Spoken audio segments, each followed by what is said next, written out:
పసుపు ఎలా తయారవుద్ది ఏంటో తెలియాలి కదా మన వాళ్ళకి. మా సైడ్కి ఓన్లీ పసుపు పౌడర్ ప్యాకెట్లు కొనుక్కుంటారు కింద వాళ్ళు. తక్కువ కుడతారు, ఎక్కువ కుడతారు. ఇవేంటి మరి పెద్దవి? ఏ చిన్నవి ఉన్నాయి ఇవి? ఈ కొమ్ములు మరి ఇవి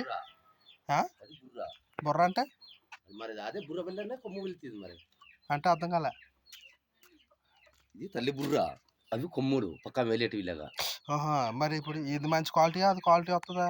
మరి మరి దీని మీద అనుకుంటే ఇంకా రెండు కలిపే పైసలు చెప్తా. మరి ఎంత సెపరేట్ చేశారు ఇలాగా? సపరేట్ అంటే కొమ్ము కొమ్ము అంటే బేగ ఉడుకోవడం కదా, ఉడకావాలా అందుకే ఇవి అందుకే ఇవి వేరే ఉడకబెట్టడం. ఎక్కువ ఉడకవు కాబట్టి ఇది గట్టిగా ఉంటది, మెత్తాం కదా కొమ్ము. ఇది చిన్న కొమ్ము కాబట్టి కొమ్ములు ఉడికిపోద్ది అనమాట. అందుకని ఇది సెపరేట్ గా, ఇది సెపరేట్ గా, ఇది సెపరేట్ గా ఉడకబెడతారు. కుక్కర్లో వేసాం అనుకో, ఈ బేగ ఉడుకోవా అవి బేగ ఉడికిపోతాయి.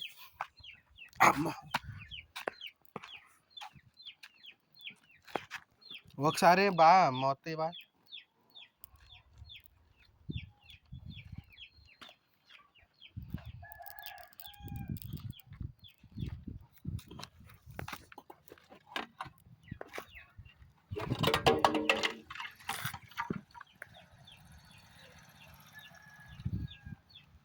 మొత్తం నిండా వేసారు, మొత్తం నిండా వేసారు.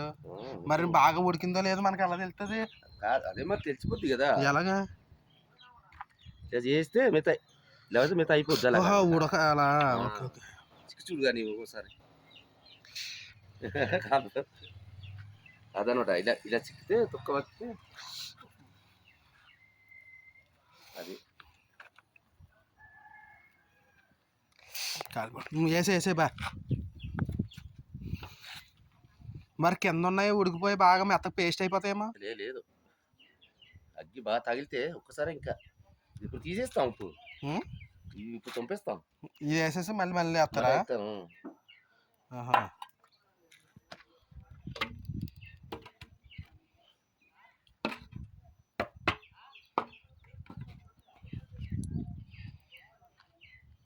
ఇప్పుడు ఇది కాశీది ఉంది కదా, దాన్ని ఏమంటారు? దాన్ని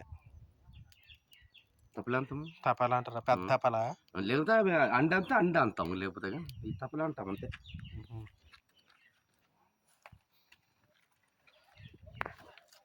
ఆ సైడ్ అంతా మీ సైడ్ అంతా బుల్లెట్ అండలు వస్తాయి. అదో అలాగనమాట. ఎలా ఉడికితే ఉడికినట్టు. దీన్ని మళ్ళీ మళ్ళీ ఎండబెట్టాలా? అలాగనమాట. పెట్టేస్తున్నాను ఇందులో. మన వాళ్ళకి పంపిస్తున్నావా? ఇందులో అయిపోయింది, చిన్నపోతే దించిస్తాం అనమాట. ఇవే మరి ఏంటి వేస్ట్ పిల్లకలా తవ్వింది. మరి ఏం చేస్తారు? వేలు కోయాలి కదా, కోసి అప్పుడు అది అలా చేసాం కదా. వేలు కోస్తేనే అలా వస్తుందా? ఓకే. ఇప్పుడు కత్తితో కొత్తరు మమ్మల్ని దులిపేసి మరి కూడా వేలతో కూడా వండవచ్చు. కానీ ఎందుకు వేలతో బోల్ చెత్త తీసేసుకున్నాం సింహ మరి అది బేబీ రాలే మరి ఇలా చేసుకుంటే బాగా ఎండబెట్టాలి. ఈ వేర్లన్నీ కట్ చేయలే, ఇలా వేర్లు కట్ చేస్తే అలాగే చేయడం ఇలా నీట్గా అవుతాయి.